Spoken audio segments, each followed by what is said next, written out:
Bien, on reprend le texte. On continue le texte qui dit au Perek Kama des Ta'anit, dans le premier Perek de Ta'anit, Amar Rabbi Hanina, il a dit Rabbi Hanina, Baradi, Lama nimshela divrei Torah lemaim. Pourquoi est-ce que la Torah ressemble à l'eau? Dirtiv vehevu kol tzameh lechu lemaim. Comme il est écrit que tous ceux qui ont soif aillent à l'eau. Lomar lecha mamaim manichi bemakom gavoa ou beolchim bemakom namur. Av divrei Torah en mekaimim elaimi shedato shfela. Il reprend cette idée de anava, d'humilité. Et on compare la Torah à l'eau pour te dire de la même façon que l'eau qu'on met sur en haut d'une montagne coule vers le bas. De la même façon, la Torah n'est Torah que si elle est donnée à quelqu'un qui va avoir l'humilité, qui va aller vers le bas. Cette notion d'humilité qui n'est pas simplement une mida morale, une dimension morale qui permet à l'homme de comprendre plus facilement, mais qui est essentielle à l'accès à la Torah. Parce que ce qui va faire écran au sens, ce qui va faire écran à la vérité, c'est l'ego, toujours. L'ego affirme le système, en d'autres termes, l'organisation intellectuelle de l'ego. Comment l'ego impose des compréhensions, comment l'ego impose une référence du sensé, si vous préférez, est contraire à la Torah. C'est aussi simple que ça. Donc quelqu'un qui a de l'ego, très, très fortement développé, il va croire qu'il comprend la Torah, mais en vérité, il va ne faire que réarticuler ses certitudes, ses convictions, ses pensées, et la Torah ne va jamais rentrer en lui. Impossible, la Torah ne peut pas rentrer dans quelqu'un qui a de l'ego. La Torah ne peut rentrer que par la porte de l'humilité. Donc quelqu'un qui n'est pas humble ne peut par définition pas étudier la Torah. Donc maintenant les choses sont plus complexes, plus subtiles. Il y a des gens qui sont orgueilleux, mais qui en vérité sont humbles d'un certain côté de leur personnalité, parce qu'ils acceptent de ne pas comprendre, ils acceptent d'écouter, ils acceptent. Mais ce qui va en eux, et il y en a des gens qui paraissent très humbles, et en vérité c'est des grands orgueilleux. Bon, donc c'est que Dieu qui sait. Mais en tous les cas, c'est pas si simple. En d'autres termes, regardez. Mais en tous les cas, le principe, il est que la Torah ne peut rentrer à l'intérieur de l'homme qu'à travers la porte de l'humilité. C'est quoi la porte de l'humilité? C'est à partir d'un niveau d'être où toi tu t'annules pour laisser entrer en toi une compréhension qui n'a aucun rapport avec tes propres références, tes propres certitudes, ta propre maîtrise intellectuelle. C'est ça étudier la Torah. Étudier la Torah, c'est s'ouvrir à une compréhension qui n'est pas donnée de façon évidente à tes capacités. D'accord? Ne pas éprouver sa puissance intellectuelle. Tout celui qui veut prouver qu'il est intelligent et qu'il fait la Torah, il va rien comprendre. Au début, ça fait des flammes, au bout de 2 ans, ça devient nul. Comme ça. D'accord? Oui, mais c'est très... Justement, ce qui est extraordinaire dans le Maral, c'est qu'il fait un lien essentiel entre les midotes et l'intellect. C'est pour ça qu'on n'a jamais vu chez nous un très grand sage d'Israël qui n'était pas un très grand sadique. Donc on a vu des grands philosophes qui étaient des affreux jojo. Vous avez dit, vous avez un ami là qui fait 40 ans, qui est très fort en Torah. Mais... Oui, par exemple. Et même dans les chiottes, tu vois, ça sans parler de gens comme ça. Quelqu'un qui a un problème d'ego, ça va le bloquer dans la Torah. Non, mais vous avez dit au contraire, il a atteint un niveau, lui. Oui, mais pas de vraie Torah, c'est pas un Traham, c'est pas l'armée. Tout le monde entend ça, il comprend rien. Parce que justement, il est resté dans la... On parle pas de gens. On vient faire des cours sur la Shonara, on parle pas de gens. Donc, à la vague, que ça soit que le problème chez l'un fait que le problème est chez nous, pas chez les autres. Il faut voir le problème chez nous. Donc, on dit que c'est là où il y a un lien étroit entre l'intellect et les midotes. Les midotes, ça a des traits de caractère. Parce que la Torah n'est pas une pure intelligibilité, c'est pas juste des idées, c'est pas des concepts philosophiques, ni mathématiques, ni scientifiques. La Torah, c'est la parole de Dieu. Et cette parole de Dieu, elle ne peut rentrer dans le cœur de l'homme que s'il est humble. C'est tout. C'est aussi simple que ça. D'accord? Donc on continue. Ve'amar Rabbi Yoshua, laman nimshelu divrei Torah begibel mashkim aelu, kemaim, keyan, kechalav. Rav Oshaya, il dit, Rav Oshaya, il dit que la Torah est comparée à 3 breuvages, 3 liquides. 1, l'eau, comme on vient de dire. 2, le vin. 3, le lait. Dans toute la Torah, vous voyez, la Torah est toujours comparée ou bien au lait, ou bien au vin, ou bien à l'eau. D'accord? Alors, Là, c'est très connu. Que tous les assoiffés aillent à l'eau. C'est la Torah. Ça, derrière Hagav, très important de comprendre que la Torah ne va être donnée qu'à celui qui a soif. C'est que celui qui a le désir de comprendre, le désir d'infini, le désir de transcendance, qui va comprendre quoi que ce soit la Torah. Celui qui est déjà un esprit petit bourgeois, qui croit qu'il a compris ou qui n'a pas envie de comprendre, pour lui, la Torah n'a aucun sens. Ce n'est que celui qui... On dit, si tu trouves la Torah vide, c'est que c'est toi qui es vide. La Torah, c'est comme des braises. Tu souffles dedans, ça fait du feu. Tu souffles pas dedans, il n'y a rien. C'est que la Torah, elle va dépendre de l'accès au sensé toraïque, l'accès au concept de Torah, l'accès à l'illumination toraïque, au fait de comprendre de nouvelles idées, elle va dépendre de l'appétit qu'on va avoir de la vérité, du désir de vérité. Le désir de vérité est essentiel à l'accès à cette vérité. Ouais, c'est pour ça qu'on dit ceux qui ont soif. Mon âme a soif, mon âme est assoiffée. Il faut, et pour ça, c'est encore une fois, regardez comme c'est lié au midot. Pourquoi est-ce que je peux être assoiffé? C'est quoi la notion? Pourquoi est-ce qu'on est humble? D'où vient l'humilité? D'où vient le sentiment de tzniut, d'humilité? D'où il vient? D'où il vient? Pourquoi je devrais être humble? Je suis le plus beau, je suis le plus intelligent, je suis le plus fort. Pourquoi je dois être humble? On n'a pas dit que celui qui est le plus beau, le plus fort, l'intelligent, il a le droit de ne pas être humble. Pourquoi je dois être humble? Oh, parce que l'homme doit avoir la conscience qu'il est toujours une ruine par rapport à ce qu'il devrait être. La perspective est pratiquement infinie dans chaque homme, l'attente que Dieu attend de chaque homme. Regardez mon cher Rabbi. Tant qu'un homme n'est pas prophète, tant qu'un homme ne fait pas des miracles, tant qu'un homme n'est pas arrivé à comprendre la profondeur de toute la Torah, c'est un raté. Donc comment tu peux être orgueilleux, Bernard? Il faut déjà comprendre qu'il faut être... Il faut déjà comprendre ça, c'est ce qu'on dit. Mais c'est ce qu'on dit. Donc c'est ça l'humilité. L'humilité, c'est de comprendre l'imperfection. Et quand tu comprends l'imperfection, tu es lié à la perfection parce que ça veut dire que tu n'as pas renoncé. Alors que celui qui s'est défini par rapport à une petitesse, moi je suis comme ça, je suis champion de boxe, c'est tout, ça me suffit, c'est ma vie. Donc bon, tu peux dans ce cas, tu peux être orgueilleux comme les singes, ils sont orgueilleux aussi, les vaches aussi, elles sont orgueilleuses. C'est-à-dire que tu t'es limité à une présence de toi qui n'a pas de futur. L'humilité te permet le futur, te permet d'élaborer un projet spirituel qui tu vas être plus que ce que tu es. Mais pour élaborer un projet spirituel d'être plus que ce que tu es, il faut avant tout avoir la conscience que tu n'es pas parfait et que tu as besoin de grandir. Et donc on voit ici la notion d'être assoiffé de Torah, d'avoir soif de vérité, d'avoir ce désir d'infini.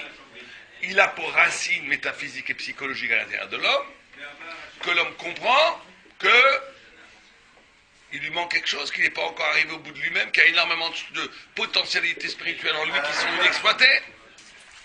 qui sont inexploitées. Faites assoiffé. C'est Achechi, presque. Et c'est un comme j'ai besoin de boire, j'ai besoin de Torah. C'est clair? C'est clair. D'où la notion de Torah. Rabbi David, écoute ça, c'est très important. Vas-y Raphaël, redis-lui ce qu'on a dit, c'est très important pour Rabbi David. La Torah, ça donnait qu'à celui qui a soif. Et en quoi avoir soif de Torah, c'est lié à l'humilité? Qu'est-ce que tu dis toi? Ma kesher ben anav aliot anav, va avoir envie d'étudier la Torah. On parle d'un peu, là. C'est ce qu'on a compris, je sais pas, parce que là, on veut étudier la Torah, c'est qu'on a compris qu'on ne sait pas tout. C'est parce que moi-même, en dessous de la Torah. Voilà, c'est pour ça que c'est dit, c'est que quand tu es un ave, tu comprends que tu n'es pas parfait. Et quand tu comprends que tu n'es pas parfait, c'est que tu as un lien avec cette perfection. Parce que quelqu'un qui a renoncé à la perfection, il se croit parfait. Une vache, par exemple, prenez une vache. Rentrez dans la tête d'une vache. Une vache, elle est parfaite. Elle n'a pas besoin d'autre chose que son pré, son veau et son arbre, son pommier. Elle n'a rien besoin d'autre. Voilà, c'est tout. Le bonheur est dans le pré. Il n'y a rien besoin d'autre chose. Alors, dans les limites étroites de sa nature, elle est parfaite. Alors, si on veut être une vache, on peut être orgueilleux, on peut ne pas être assoiffé. Mais comme l'homme, il est lié à l'image de Dieu, il est créé avec l'image de Dieu, et l'image de Dieu, elle est infinie, l'homme doit avoir un désir infini de vérité, donc c'est jamais assoiffé, donc il est toujours humble, parce qu'il est toujours en dessous de ce qui doit arriver. Ok, David, t'as compris? Très bien, on continue. Oh, on dit que la Torah, elle est comparée à 3 breuvages. Le lait, le yain, le vin et l'eau. L'eau, on a expliqué l'eau, et Rav Raphaël a raison de le dire, l'eau c'est la symbolique de cette... C'est vital, on ne peut pas vivre sans eau. On ne peut pas vivre sans eau. Et l'eau, ce qui est extraordinaire dans l'eau, c'est que c'est en même temps, il n'y a pas de vie sans eau. C'est qu'il n'y a pas de vie sans eau. pas imaginer une seconde la vie sans eau. Et l'eau, c'est en même temps la Torah, et c'est en même temps la passion. C'est l'origine même de la vie. L'origine même de la vie, il y a les deux. Il y a la Torah, et il y a les ta'avot, qu'on appelle les désirs. Le désir. C'est comme si c'était à l'origine. Vous savez que c'est quelque chose de tout à fait curieuse. Comment vous dites quoi en hébreu? Quoi? Comment vous dites quoi? Comment vous dites l'eau en hébreu? Maïm. Maïm, c'est le pluriel de quoi? Parce qu'on dit qu'un Torah est la maïm, la Torah c'est l'eau, et la Torah c'est le pluriel des questionnements. Il n'y a pas une page de base sans questionnement. Maïm, le quoi au pluriel. Comment vous dites quoi en allemand? Quand vous dites l'eau? Wasser. Comment vous dites l'eau en anglais? Water. Vous voyez, il y a l'inconscient des langues. Quand vous dites l'eau en français, il faut prendre le latin. Quid aqua. Dans toutes les langues, il y a ce lien entre le questionnement et l'eau. Parce que l'eau, c'est l'origine de la vie. Et l'origine de la vie, on est vivant que si on s'interroge, qu'est-ce que je fais là? Une vie qui ne se pose pas la question de son sens, c'est pas une vie. Une vie qui ne se pose pas la question de pourquoi je suis là, c'est pas une vie. Le quoi est à l'origine de la vie. Et la pire des choses qui peut arriver à un homme, c'est qu'à un moment donné, il ne s'intéresse plus à rien. Il s'intéresse à sa nourriture comme un animal. Sa nourriture, à son argent, à son appartement, à sa famille. C'est tout, ça me suffit, shalom aleichem. Ça, cet homme qui a ça, c'est plus un homme. C'est plus un homme. Il est coupé de la vie. D'accord? Donc l'eau, c'est bien sûr que c'est essentiel. Essentiel comme la vie. Comme l'eau, c'est la vie, la remise en question est essentielle. Deuxième. Alors on continue. Et vous savez les maïm. ולכו ושברו בלו כסף או בלו מחיר יין וחלב. לומר לך, מה שלושה מיני משקים הללו אין מתקיימים אלא שבפח או שבכלים, אף דברי תורה אין מתקיימים אלא במי שדעתו שפלה עליו. Vous comprenez? De la même façon que je ne savais pas pour le lait, que l'eau et le vin et le lait ne se conservent bien que dans un récipient zol, de l'argile, vous mettez du lait, du vin ou de l'eau dans des jarres en or, très mauvais, ça devient acide. Le vin tourne et l'acidité des breuvages se fait sentir. Et bien de la même façon que ce n'est que dans des kélim, des récipients qui sont humbles, que ces liquides se maintiennent, de la même façon l'homme ne va être maintenu, la Torah ne peut être maintenue dans l'homme que s'il est humble. D'accord? Alors, il nous raconte cette histoire, cette fameuse histoire. Écoutez cette histoire extraordinaire que le Maharal nous raconte. Vous savez que Rabbi Yoshua ben Hanina était très laid. Très très laid. Il était affreux. Absolument laid. Et elle a dit la fille de César, qui était une fille philosophe, c'était une femme très très intelligente, puisqu'elle a eu des réflexions de la Gemara entérine, dit que c'est oui. Elle lui a dit, elle lui a dit, comment ça se fait qu'une telle intelligence comme toi, Rabbi Yoshua, est dans un récipient si horrible? Elle n'écoute pas de dire ça, la fille de César. Elle dit à Rabbi Hanina, Rabbi Yoshua, comment ça se fait qu'une telle intelligence est dans un corps si horrible comme le tien? D'accord? Lui, il ne s'est pas offusqué, qu'est-ce qu'il a dit? Elle lui a dit, dans quoi est-ce que ton père met le vin? Il lui a répondu. Elle met dans des pachit, dans des instruments d'argile ou de bois. Il lui a dit, couler dans des fûts. Couler alma bemane des parera. Il dit, tout le monde fait ça. Et ton père, qui est l'empereur de Rome, il fait comme tout le monde, c'est honteux. Elle a dit, t'as raison. Elle l'a mis dans... Elle a mis dans des kesef et d'ahava. Elle a mis elle a mis le vin dans des jarres d'argent et d'or. Il s'est abîmé. Alors à ce moment-là, il a vu son père. Amrala l'ébrité, man amarlach, achi amarale, Rabbi Yoshua. Maintenant, c'est Rabbi Yoshua ben Chania qui m'a dit de faire ça. Donc il a fait venir. L'empereur a voulu boire son vin, le vin était complètement tourné. Excusez-moi, mesdames, ne parlez pas, sinon ça nous gêne. Donc, Amrale, achi amarale, qui a achi d'Amrale. Et qui s'était dit ça? Il m'a dit, c'est Rabbi Yoshua. Donc ils ont été voir, ils ont dit, et voilà, alors l'empereur a convoqué le rabbi, et il a dit pourquoi t'as fait ça? Il a dit c'est pour lui apprendre la leçon. Pour lui apprendre que ce n'est que la beauté est quelque chose qui empêche d'être intelligent. Pourquoi la beauté empêcherait d'être intelligent? Ah oui, David, t'as ce problème. Pourtant, t'es très intelligent et très beau. Ah, rendu.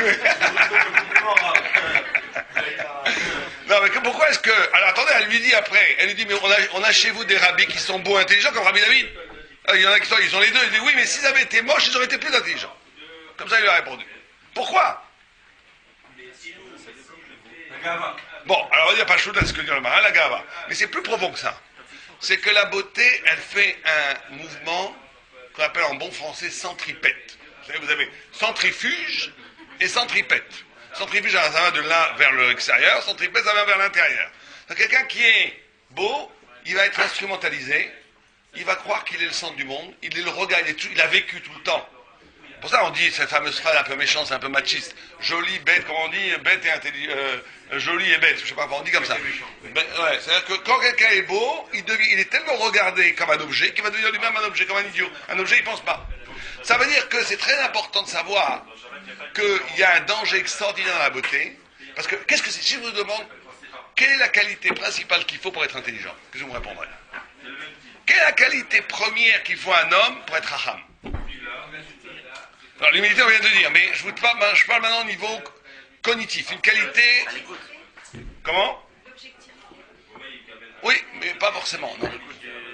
Oh, l'écoute, ça veut dire? Très simple, la curiosité. Ça veut dire que tu as le souci de... Tu es intéressé parce qu'il n'est pas toi. Tu es intéressé par l'autre. C'est ça être intelligent. Qu'est-ce que c'est un idiot? Un idiot, c'est celui qui ne comprend que ses propres références. Un paysan, je t'en l'idée un peu standard, un peu cliché. Tu lui sors de sa vache, de son lait, de son fromage, il s'en fiche. Tu fais écouter de la musique classique, il dit c'est quoi ce bruit? Ça n'intéresse pas ce qui n'est pas lui, ce qu'il ne connaît pas. C'est ça être idiot.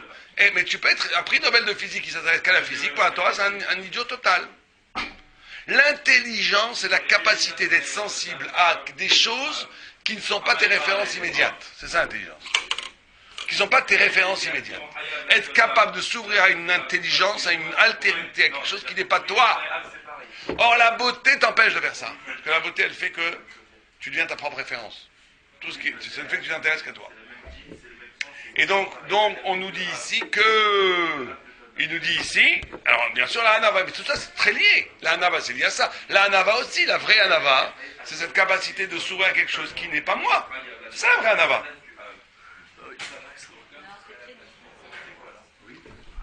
C'est difficile, ça dépend. C'est une décision intérieure. Qu'est-ce qui m'intéresse dans la vie? Est-ce que c'est simplement d'être de façon évidente, facile, ou de m'ouvrir à des nouveaux chemins qui s'ouvrent à partir de la rencontre de l'autre? Comment? On se découvre. Alors, c'est ça qui était le secret le plus fabuleux. C'est que moins quelqu'un s'intéresse aux autres, plus il se reste crispé autour de son identité, moins il se connaît. Et plus quelqu'un s'intéresse à ce qui n'est pas lui, et plus quelqu'un s'ouvre aux autres, et plus quelqu'un a le souci de l'autre, véritablement, plus il découvre qui il est. Ça, c'est le grand mystère. Parce que la structure même de la Neshama, elle est une structure ouverte. Comme on disait hier, l'ego est un imposteur. L'ego, c'est un imposteur, c'est pas vous-même. Vous connaissez cette histoire d'Arabie Nachman de Breza qui est magnifique. On dit que un conte qu'il a écrit, qu'une fois il y a un prince et une princesse et une servante qui ont accouché, et la coucheuse a eu la drôle d'idée de les mélanger. Et le prince va grandir comme un paysan, et le fils du roi et la fille de la mendiante va être élevé comme un prince. Et très vite la nature prend le dessus. Le fils le faux prince, qui est en vérité fils de servant de paysan, il se boit, il se fait saler. Et l'autre, on voit qu'il a une noblesse naturelle. Et bon, il y a toute une histoire extraordinaire. Lisez ce conte. Et à la fin, ils se rencontrent et chacun revient à sa place. Et les commentateurs donnent sur Rabbi Nachman, ils disent en vérité, c'est en nous que ça se passe. On a un imposteur en nous, on a un prince en nous. L'imposteur en nous, c'est qui? C'est celui, quand on était petit, le premier quand on est né, notre maman l'a fait boubou, comme t'es mignon, comme t'es mignon. C'est l'ego qu'on a développé. On croit que c'est nous, mais c'est un imposteur. Le vrai nous-mêmes, c'est notre Neshama, ce qui est lié à Dieu, ce qui est lié à la Torah, ce qui est lié à la compréhension. Et cette neshama, elle a comme structure, l'ego il est fermé sur lui-même, et la neshama, elle est ouverte sur tout ce qui est créé par Dieu, donc par surtout. Et plus tu rentres dans ce niveau, plus tu touches à des chats, plus tu deviens toi-même. Plus tu es dans l'intérêt, l'égoïsme, l'égotisme, plus en vérité tu renforces ton imposteur qui est en toi et tu ne te connais pas du tout. C'est ça qui est extraordinaire. C'est que plus tu fais les choses pour toi, moins tu te connais, plus tu t'éloignes, plus tu t'enterres vivant toi-même. Plus tu rentres dans un système où tu es pour l'autre. Et pour l'autre, c'est pas le genre on est un sadique, on donne tout, c'est pas ça. Et ça veut dire encore une fois de comprendre que véritablement l'autre c'est moi. Vishvili Nivraola. Enfin bon, ça on va en parler plus longuement plus tard. On continue le Ramchal. Alors il a dit, il lui dit le Rambam, le Mahal, je vais dire. Ok, Omer, Ma shlosha mashkima elelu nifsalim be'asiyah hadat, ad divret Torah amunam mishtakrim be'asiyah hadat, ad kan. La Gemara dit une autre chose, elle dit que la Torah s'oublie comme ça. La Torah, on va l'étudier 10 ans, atteindre une connaissance de Torah, en une journée on peut perdre 80% de son savoir. Parce que la Torah, encore une fois, c'est une révélation divine. C'est pour ça qu'elle demande une étude constante. Elle demande une prichoute. Elle demande d'être séparée. On ne peut pas être dans la Torah si on est attaché à l'argent, si on est attaché au désir, si on est attaché au plaisir de façon trop forte. Parce que la Torah, elle vient du monde supérieur. Le plaisir, l'argent, ça vient du monde inférieur. Ça ne va pas ensemble. Ça ne va ensemble que quand c'est une mitzvah. C'est Shabbat, le plaisir, il doit être au nom de la... Manger stam, ça n'a aucun intérêt. C'est Shabbat, c'est génial de manger. Là, tu fais le lien entre le monde et la Torah. Mais dès que tu es attaché à Siahadat, dès que tu oublies un peu, dès que tu, par exemple, une chose terrible pour ça, c'est la politique, le kavod. Là, c'est un tueur de Torah, ça. Tout ce qui est un dévoreur de Torah. Vous avez un arabe qui est Agma, qu'avant d'être rabbin, et encore là on parle de tzadikim et de postes sympathiques, il disait, avant d'être rabbin, quelqu'un me parlait de rabbanout, d'être rabbin, je l'ai envoyé balader, il disait, Chad Shalom, la Torah, il faut étudier, il ne faut pas être rabbin, il ne faut pas prendre des positions sociales. Et il dit, une fois qu'il est devenu rabbin, il était prêt à sauver le premier qui voulait lui prendre la place. Ça veut dire qu'il y a une sorte de basculement comme ça. Dès qu'on rentre dans le monde du... La Torah, elle est faite en vérité, c'est la parole de Dieu, donc elle est hors monde. Mais dès qu'on rentre dans le monde, il faut faire très attention de ne pas être entraîné par les structures du monde, ça ne va pas ensemble, à Sierra et tu perds toute ta Torah. Tu perds toute ta Torah comme ça. Parce que la Torah, elle ne fait pas référence au monde, elle fait référence à un autre monde. Donc dès que tu rentres trop dans le monde, tu l'oublies, elle s'évapore. Il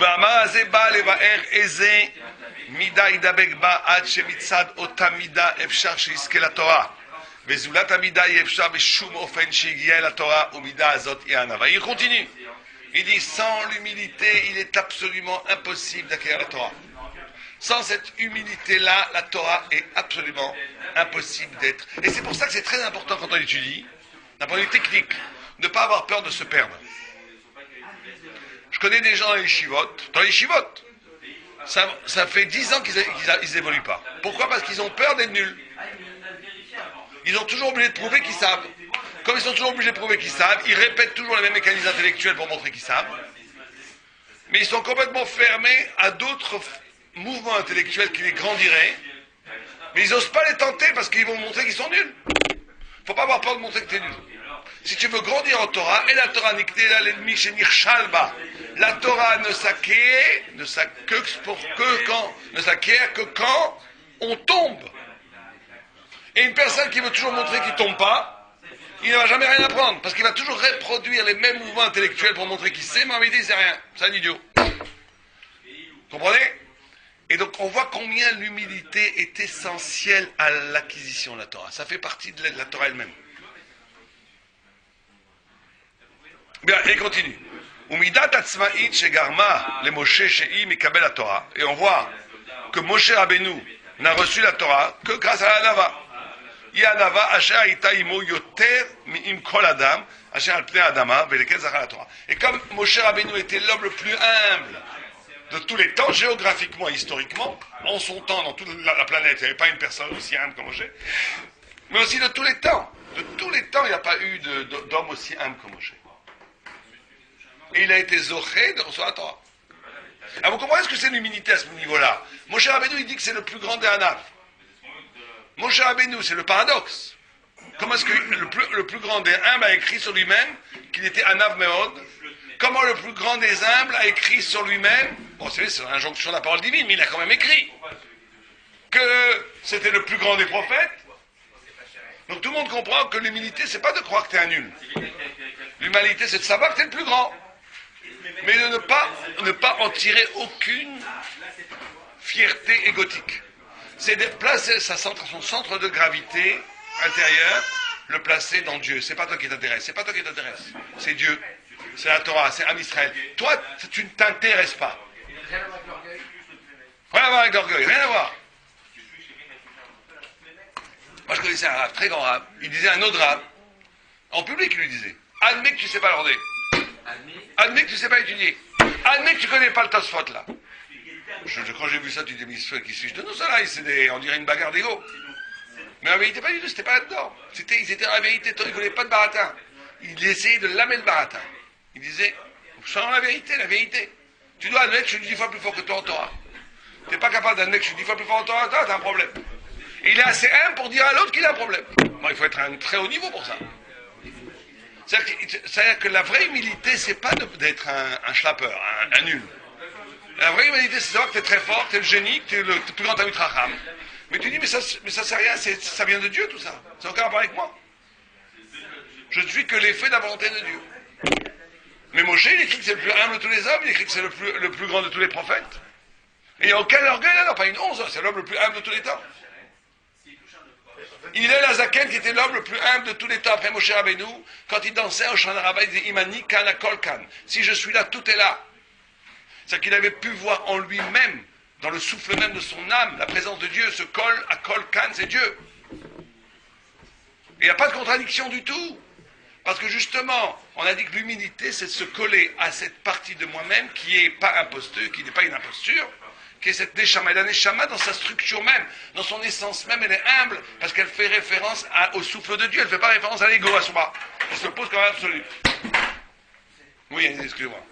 C'est facile d'être homme quand on est grand, mais le kiddush de la Torah, c'est qu'il est là avant de recevoir la Torah. Oui. On ne peut pas recevoir la Torah sans humilité. Impossible. Parce que ce qui fait obstacle au sens de la Torah, c'est l'ego. Par définition. D'accord? Et il continue. וכמו שאמרו זיכרונו לברכה בהגדה, בפרק דרבי עקיבא, הואיל ומיתת את עצמך, תשכחה התורה על שמך. Comme il a dit, puisque tu t'es diminué, comme tu t'es diminué, la Torah s'appellera par ton nom. Shneema, Zochut Torat Moshe, Avdi. On n'appelle pas simplement Moshe, c'est pas simplement qu'il a reçu la Torah. C'est que la Torah porte son nom. On dit Torat Moshe. On dit Torat Moshe. Ou Biruvim, Etzel lo beshamaimi, lo bagaseruachi. On a fait un drage dans Yeruvim quand on a écrit la Torah n'est pas dans les cieux. On dit la Torah n'est pas dans les cieux. On l'apprend comme principe halachique que la Torah est décidée à partir des gens du Beddin d'ici-bas. Si le Beddin décide qu'une chose est cachère, même si Dieu lui-même vient et dit c'est pas cachère, on dit c'est cachère. Vous savez que ça c'est incroyable. Vous avez dans la Gemara elle-même, vous avez des marloquettes à propos d'un BR est apporté des problèmes de Touma. Si le poil vient avant ou après, la Gemara dit c'est une marloquette entre Dieu et la yeshiva, la métif tach el lemala, la yeshiva d'en haut. Vous connaissez cette marloquette? Et Rab il est possèque comme ça, et le Rambam, comme qui il a été possèque? Il n'a pas été possèque comme Dieu. Si on regarde la Gemara, on dit qu'il y a une marloquette entre Dieu et la yeshiva d'en haut, et le Rambam il a été possèque d'après le Rab. C'est un lobe shamaimi. La Torah, une fois qu'elle est donnée, elle est décidée à partir d'ici. Mais la Gemara, elle fait un drache en disant lobe shamaimi, ça veut dire quoi? Elle n'est pas chez ceux qui sont orgueilleux, qui sont dans les cieux, ceux qui se prennent haut. La Torah n'est pas dans les cieux, elle est ici, elle est dans celui qui est capable de s'abaisser pour l'accueillir. Lobe shamaimi. She'en la Torah shayachut klal legaseruach she'u bal midat gashmit. Oh, alors le Maral, il rentre plus dans les détails. Il dit, pourquoi est-ce que quelqu'un ne veut pas recevoir la Torah s'il est orgueilleux? Parce que l'orgueil reflète en vérité une terreur enfantine de la vie où tu es obligé de te définir à partir de la matière. Voilà la nouvelle définition du Maral. L'orgueil serait une façon d'avoir peur du vide que provoque la spiritualité et de vouloir se bâtir, se définir comme l'idole, comme une statue de plâtre, de vouloir se définir à partir de la matière, une référence de matière, plus évidente, plus yachar, on dit yachar, plus direct. D'accord? Chez Ubal Midal Gashmit, c'est très important ce qu'il dit. Il dit le problème de l'orgueil, c'est le problème de la matérialité. Le problème de toucher, d'exister à bon compte, d'exister facilement, de se sentir exister. Comme on mange, on se sent exister. Il y a des gens qui n'arrêtent pas de manger parce qu'ils ont peur de mourir. Ils mangent, c'est une façon d'exister. Et bien l'orgueil, c'est une façon d'exister. De façon facile. Vous comprenez? Matériel. Veraya leze ki lachon gassout, moré al avut ve gassout, à avot ou de gachem. Et il dit le nom même, gassout roar. Gassout roar, c'est quoi gassout? Épaisseur, grossièreté. Il y a quelque chose dans l'orgueil qui est de l'ordre de la grossièreté, de la matière. Bien, on arrête là, on a fait la demi-heure, on continuera demain si Dieu veut.